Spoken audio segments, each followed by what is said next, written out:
السلام علیکم، میرا نام ہے ذوالقرنین۔ میں آپ کو اپنے نیو یوٹیوب چینل پہ خوش آمدید کہتا ہوں، اور آج کا جو ہمارا ٹاپک ہے اس کا نام ہے کہ ہندوستان کی تاریخ۔ لفظ ہندوستان کب پڑا اور کتنا پرانا ہے اور کیسے پڑا۔ میں آپ سب سے گزارش کروں گا کہ میرے یہ نئے یوٹیوب چینل کو سبسکرائب کیجیے گا اور لائک کیجیے گا اور شیئر کیجیے گا کہ انفارمیٹیو ویڈیو بھیجتے رہیں گے۔ اب چلتے ہیں ہم اپنے ٹاپک کی طرف۔ ہندوستان کو ہندوستان کیوں کہا جاتا ہے؟ یہاں میں سب سے پہلے حضرت آدم اور حوا علیہ السلام کو اتارا گیا، پھر حضرت آدم کی اولاد نے ہی اس دنیا کو وہ آباد کیا۔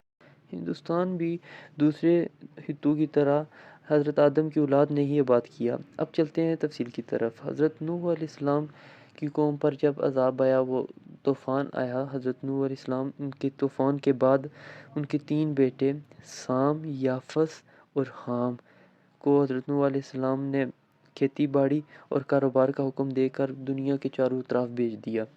حضرت نوح کے تیسرے بیٹے حام، جو حضرت نوح علیہ السلام کے تیسرے بیٹے تھے حام، والد کے حکم کے مطابق جنوب حصے کی طرف گئے اور اسی طرف آباد ہو گئے۔ حام والد کے حکم کے مطابق جنوب حصے کی طرف گئے اور اسے جا کے آباد کیا۔ حام کے آگے 6 بیٹے ہوئے۔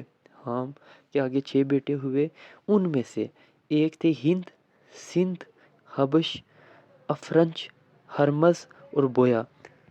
کیونکہ اس وقت نہ تو یہ کنسیپٹ تھا اور نہ ہی آبادی تھی اتنی، اس لیے کہ جو ان کے بیٹے ہوتے گئے ان کے نام سے انہوں نے شہر آباد کیے اور ان کی فیملیز وہاں پہ آباد ہونا شروع ہو گئی۔ اسی طرح سب کے نام کا ایک شہر آباد ہو گیا۔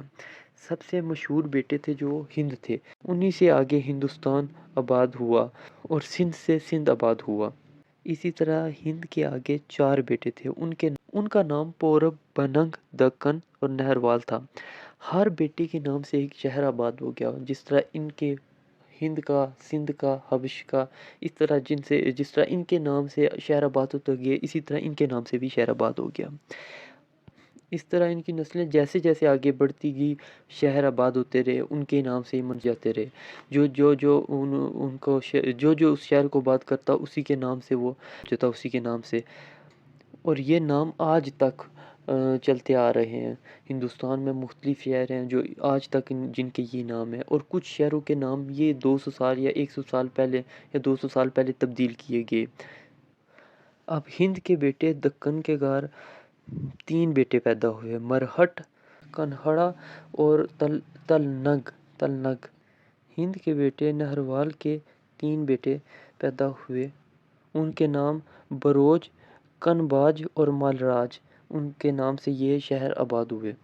ان کے چوتھے بیٹے پورب کے ہاں سب سے زیادہ بیٹے پیدا ہوئے، اور کچھ ہی عرصے میں ان کی تعداد اتنی زیادہ ہوگی کہ انہوں نے ملک کے انتظام کے لیے اپنے خاندان میں سے ایک شخص جس کا نام کشن تھا، اس کو سردار بنا دیا۔ اسی طرح ہند کے چوتھے بیٹے بننگ کی اولاد بھی بہت زیادہ تھی، جنہوں نے ملک بنگالہ آباد کیا، جو بعد میں جا کے بنگلہ دیش بنا۔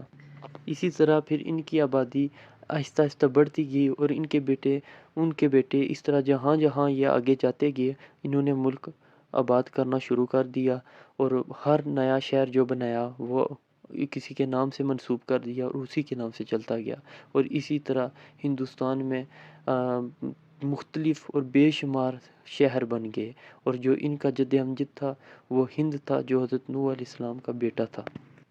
امید کرتا ہوں کہ آپ کو یہ ہماری ویڈیو اچھی لگی ہوگی۔ اگر اس کی آپ مزید مکمل تفصیل جاننا چاہتے ہیں تو تاریخ فرشتہ محمد قاسم فرشتہ کی کتاب ہے، جس کتاب سے میں نے یہ ٹاپک لیا، اور یہ مستند کتاب ہے تاریخ کے حوالے سے۔ امید کرتا ہوں کہ آپ کو میری ویڈیو اچھی لگی ہوگی۔ بہت شکریہ۔ اللہ حافظ۔